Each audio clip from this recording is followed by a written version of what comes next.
जय हिंद दोस्तों, नमस्कार। बात कर लेते हैं आज के दिन भर की सारी बड़ी खबरों की, जहां सबसे पहले आपको बताएंगे दोस्तों क्या खिचड़ी पका रहा है बांग्लादेश। भारत में रॉ चीफ से मुलाकात, फिर आईएसआई के पास पहुंच गए खुफिया प्रमुख। आखिर रहमान की नई सरकार में क्या खिचड़ी पका रहा है? क्या मोहम्मद यूनुस से भी खतरनाक चाल चलने वाले हैं तारिक रहमान? तारिक रहमान की गवर्नमेंट क्या है, बड़ी जानकारी सबसे पहले आपको बताएंगे दोस्तों। आखिर क्यों भारत के रॉ एजेंसी से मिलने के बाद अचानक से पहुंच गए आईएसआई के पास? साथ ही साथ आपको बताएंगे कैसे कूटनीति के नए नए किस्से घट रहा है अपना भारत। दोस्तों पहले पाकिस्तान के दोस्त को कह दिया थैंक यू और अब उसके दुश्मन का ले लिया आभार। क्या है जानकारी, चौंका देगी आपको ये खबर। तो वहीं दोस्तों पाकिस्तान में कंगाली में आटा गीला, ईरान युद्ध में मध्यस्थ बन रहे पाकिस्तान को कैसे यूएई ने दिखा दिया आईना, वापस मांग लिया अपना $3.5 अरब का कर्ज। कहा मध्यस्थता बाद में करवइयो, पहले मेरे पैसे वापस कर। बताएंगे दोस्तों ऐसे समय में पैसा मांगा है जब मध्यस्थता तो करवा ही रहा है पाकिस्तान, लेकिन खुद अपने देश में ही घिरता जा रहा है। शहबाज मुनीर पाकिस्तान में 459 रुपए लीटर पेट्रोल मिलने पर मच गया बवाल, तो आनंद फानन में घटाने पड़ गए दाम। लेकिन अब बिजली के दाम बढ़ाने की बात सामने आ रही है, जहां तीसरी तरफ से आईएमएफ ने भी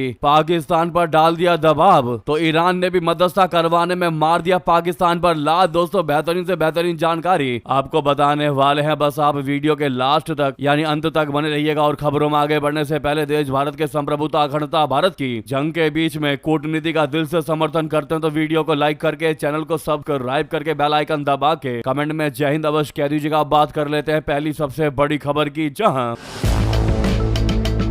बांग्लादेश में प्रधानमंत्री तारिक रहमान के नेतृत्व में नई सरकार के गठन के बाद से ही वहां की विदेश और रक्षा नीति में तेजी से बदलाव देखने को मिल रहा है। एक तरफ ढाका नई दिल्ली के साथ अपने संबंधों को फिर से पटरी पर लाने का प्रयास कर रहा है, तो वहीं दूसरी तरफ पाकिस्तान और तुर्की जैसे देशों के साथ भी अपनी रणनीतिक और सैन्य संबंधों को मजबूत कर रहा है। दोस्तों इसकी सबसे ताजा मिसाल है बांग्लादेशी सेना की मिलिट्री इंटेलिजेंस एजेंसी DGFI के director general major general Mohammad Kaiser Rashid Chowdhury का बैक टू बैक दौरा। सही सुना आपने, बांग्लादेश की सैन्य खुफिया एजेंसी DGFI के नवनियुक्त प्रमुख मेजर जनरल मोहम्मद कैसर राशिद चौधरी ने हाल ही में नई दिल्ली का एक अघोषित दौरा किया था। आधिकारिक तौर पर इसको एक मेडिकल यात्रा बताया गया, लेकिन दोस्तों इस दौरान उन्होंने राष्ट्रीय सुरक्षा सलाहकार NSA अजित डोभाल जी, भारतीय खुफिया एजेंसी यानी रॉ के प्रमुख पराग जैन और सैन्य खुफिया महानिदेशक DGMI lieutenant general RS Raman के साथ अहम सुरक्षा वार्ताएं की। दोस्तों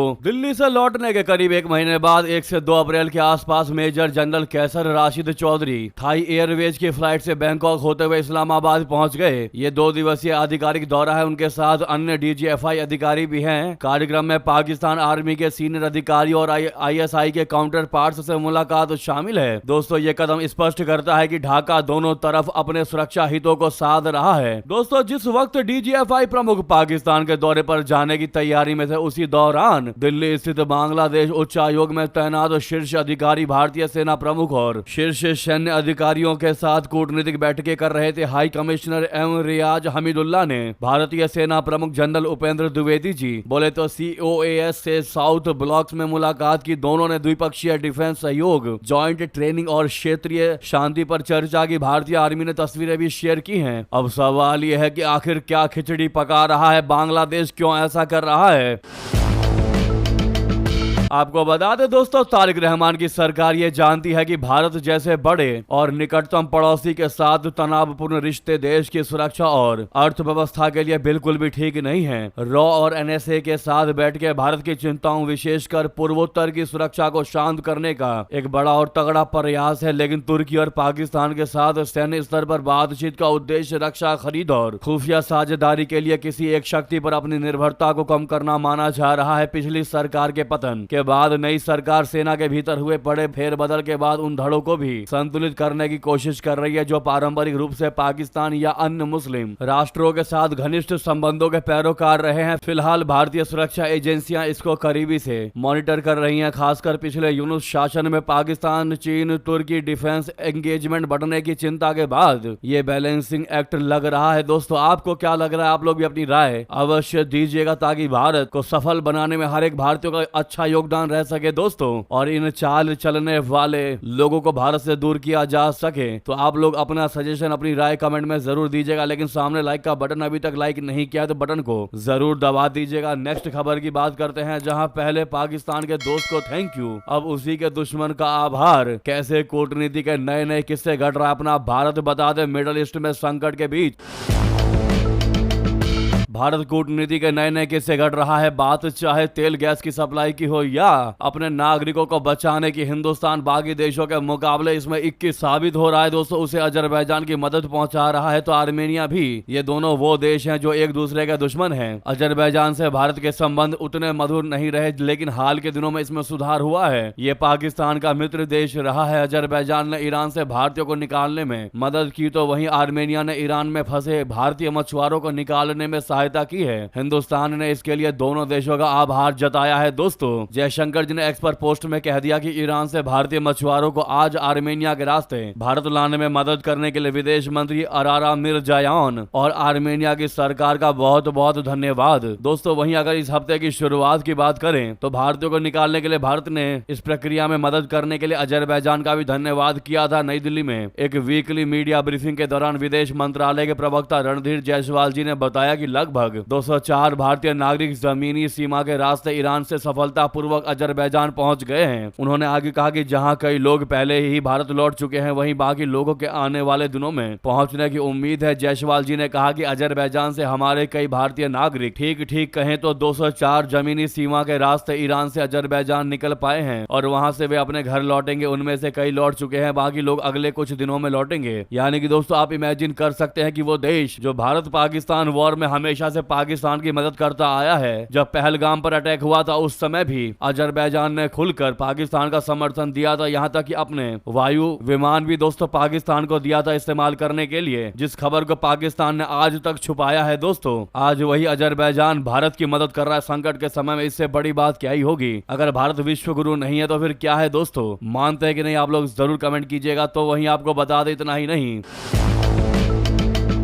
उधर पाकिस्तान ने दिया धोखा, ईरान पर मुनीर की नापाक चाल से भड़क गया यूएई। एक महीने में शहबाज से कह दिया $3.5 अरब मेरे वापस कर। जी हां, पश्चिम एशिया में तनाव के बीच चौधरी बनने की कोशिश कर रहे पाकिस्तान का दाव उसी पर उल्टा पड़ने लगा। अमेरिका और ईरान के बीच चल रहे युद्ध में पाकिस्तान के रुख के चलते खाड़ी में उसके अहम सहयोगी ही उसको शक की नजर से देख रहे हैं। पाकिस्तान के हालिया रुख से सबसे ज्यादा नाराजगी संयुक्त अरब अमीरात में देखी गई है, जिसने पाकिस्तान से तत्काल का कर्ज लौटाने को कह दिया था। अब पाकिस्तान ने इस महीने के अंत तक यूएई का $3.5 अरब का कर्ज चुकाने का फैसला किया है। दोस्तों पाकिस्तानी अखबार डॉन ने एक वरिष्ठ अधिकारी के हवाले से बताया है कि यह कदम राष्ट्रीय गरिमा को बनाए रखने के लिए उठाया गया है, भले ही इसका देश के विदेश मुद्रा भंडार पर असर पड़ने की उम्मीद हो। अधिकारी ने कहा कि आर्थिक फायदों के लिए राष्ट्रीय गरिमा से समझौता नहीं किया जा सकता है। ये रकम जितनी जल्दी हो सके चुका दी जाएगी। रिपोर्ट में कहा गया है कि अबू धाबी ने इन पैसों की तत्काल वापसी की मांग की थी। ये पैसे 2019 में Abu Dhabi fund for development के जरिए पाकिस्तान के बैलेंस ऑफ पेमेंट्स को स्थिर करने के लिए दी गई बाहरी वित्तीय सहायता का हिस्सा था दोस्तों। लेकिन अब रिपोर्टों में बताया गया है कि मौजूदा क्षेत्रीय संघर्ष के दौरान ईरान के प्रति पाकिस्तान की कथित नजदीकी से अबू धाबी पूर्णतः नाराज है। अमीराती अधिकारियों के मन में पाकिस्तान की विदेश नीति की प्राथमिकताओं को लेकर कई सवाल खड़े कर दिए हैं। हाल ही में पाकिस्तान आर्मी चीफ की अबू धाबी यात्रा के दौरान यूएई नेतृत्व ने इस्लामाबाद को लेकर अपनी चिंता जताई थी। इस यात्रा में मुनीर ने यूएई के राष्ट्रपति मोहम्मद बिन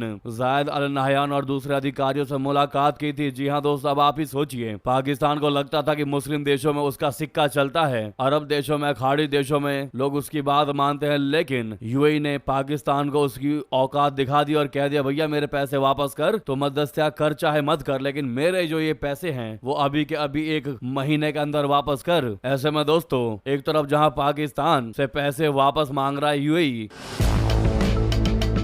वहीं दूसरी तरफ पाकिस्तान में ना चाहते हुए भी शहबाज शरीफ को तेल की शॉर्टेज की वजह से दाम पड़ गए बढ़ाने। जिस खबर ने, जिस फैसले ने मचा दिया पूरे पाकिस्तान में बवाल। भारी प्रदर्शन को झेलने के बाद सरकार ने घटा दिए दाम। बता दें क्या स्थिति है पाकिस्तान की। पाकिस्तान में पेट्रोल डीजल की कीमतों को लेकर बड़ा हंगामा देखने को मिला। पहले सरकार ने अचानक कीमतों में भारी बढ़ोतरी कर दी, जिसके बाद देश भर में विरोध प्रदर्शन शुरू हो गए। जनता के दबाव के बाद शहबाज शरीफ सरकार को तुरंत अपना फैसला बदलना पड़ गया। सरकार ने पेट्रोल पर 80 रुपए प्रति लीटर की कटौती का ऐलान किया है। इससे पहले पेट्रोल की कीमत करीब 458.40 रुपए प्रति लीटर पहुंच गई थी, जो अब घटकर लगभग 378 रुपए प्रति लीटर हो गई है। हालांकि डीजल की कीमत अभी भी काफी ज्यादा है और करीब 520.35 रुपए प्रति लीटर बनी हुई है। अब आप ही सोचिए, जहां पर डीजलों के दाम बढ़ाए जा रहे हैं अपने खान को मेंटेन रखने के लिए, वहां पर यूएई को कैसे $3.5 अरब लौटाएगा पाकिस्तान। इतना ही नहीं दोस्तों, उधर आपको बता दें, जब पेट्रोल की कीमतों पर घिरे शहबाज शरीफ तो अब बिजली पर बैलेंस करने के लिए फोड़ेंगे बम। उधर आईएमएफ ने भी डाल दिया तगड़ा दबाव। इस आतंक परस्त देश जो आतंकवादियों को पालता पोषता है, सारी फंडिंग आतंकवादियों को हथियार देने में लगाता है दोस्तों, उस शहबाज शरीफ और मुनीर की हालत कैसे खराब हो रही है आपको बता दें। जैसा कि हमने आपको बताया, पेट्रोल के दाम विरोध के चलते सरकार को वापस लेने के लिए मजबूर होना पड़ा, लेकिन इस बीच शहबाज शरीफ सरकार ने पाकिस्तानियों पर बिजली की कीमतों का ज्यादा बोझ डालने का संकेत दे दिया है। पाकिस्तान ने अंतर्राष्ट्रीय मुद्रा कोष यानी आईएमएफ को भरोसा दिया है कि ऊर्जा क्षेत्र की स्थिरता के लिए अगले बजट में बिजली दरों में बदलाव किए जाएंगे और सब्सिडी 830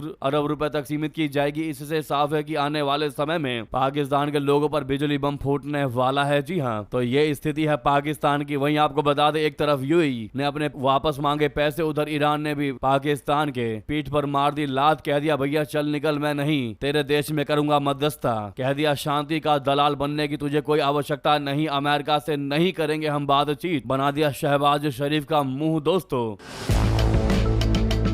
ईरान ने साफ साफ शब्दों में कह दिया है कि उसे पाकिस्तान की मध्यस्थता की कोई आवश्यकता नहीं है। रिपोर्ट्स के अनुसार पाकिस्तान खुद को इस संकट में पीस ब्रोकर के रूप में पेश कर रहा था और अमेरिका व ईरान के बीच बातचीत कराने की कोशिश कर रहा था, लेकिन ईरान ने इस प्रयास को खारिज कर दिया और यहां तक कह दिया कि शांति का दलाल बनने की कोई आवश्यकता नहीं है। ईरान ने यूनाइटेड स्टेट्स के साथ बातचीत से भी इनकार कर दिया है। उसने अमेरिका की ओर से रखी गई शर्तों को अस्वीकार बताया, जिससे साफ संकेत मिलता है कि फिलहाल किसी समझौते की संभावना बहुत ज्यादा कम है दोस्तों। इस पर आपकी जो भी राय हो अवश्य कमेंट करके बताइएगा। साथ ही साथ आपको बता दें, पाकिस्तान में फिर हिंदुओं की आस्था पर बड़ा प्रहार। ऐतिहासिक भवन में भगवान श्री कृष्ण और गोपियों की मूर्तियां तोड़ दी गई दोस्तों। पाकिस्तान के शहर कराची के एमए जिन्ना रोड स्थित एक ऐतिहासिक इमारत सागन मजर में भगवान श्री कृष्ण और गोपियों की मूर्तियों को नुकसान पहुंचाने का मामला सामने आया है। इस घटना को लेकर पाकिस्तान में अल्पसंख्यक समुदाय और सामाजिक संगठनों ने कड़ी नाराजगी जताई। फकीर शिवा कच्ची जो पाकिस्तान दरावर इत्तेहाद के चेयरमैन हैं, उन्होंने इस घटना की कड़ी निंदा करते हुए कहा कि यह सिर्फ एक इमारत का नुकसान नहीं बल्कि पाकिस्तान की बहुसांस्कृतिक विरासत और धार्मिक सद्भाव पर हमला है। उन्होंने बताया कि यह इमारत 1937 में बनी थी और इसमें हिंदू धार्मिक प्रतीकों की ऐतिहासिक मौजूदगी रही है। मूर्तियों को क्षतिग्रस्त करना न केवल धार्मिक अपमान है बल्कि साझा विरासत को नष्ट करने जैसा है। उन्होंने सरकार और प्रशासन से मांग की है कि इस मामले की पारदर्शी जांच होनी चाहिए, दोषियों को तुरंत गिरफ्तार किया जाना चाहिए और उन्हें कड़ी से कड़ी सजा दी जानी चाहिए। दोस्तों अगर आप भी यही मांग करते तो कमेंट में दोषियों को सजा तो होनी चाहिए, साथ ही साथ राधा कमेंट में अवश्य लिख दीजिएगा दोस्तों। वहीं कल सुबह का खबर अवश्य देखिएगा क्योंकि हम उसमें आपको बताएंगे कि सिलेंडर को लेकर कौन से नए नियम लागू किए गए हैं। पहले 25 दिनों बाद बुकिंग करने पर अलग तरीके से सिलेंडर दिया जाता था, जहां पर किसी को भी कभी भी सिलेंडर दे दिया जाता था दोस्तों, लेकिन अब नियम को चेंज कर दिया गया है, वो हम आपको सबसे पहले बताएंगे। तो सुबह का खबर बिल्कुल भी मिस मत करिएगा दोस्तों, विस्तार से वो जानकारी आपको बताएंगे। जाते जाते वीडियो को लाइक करके चैनल को सब्सक्राइब करके बेल आइकन दबा के कमेंट में जय हिंद अवश्य कहिएगा। जय हिंद, जय भारत।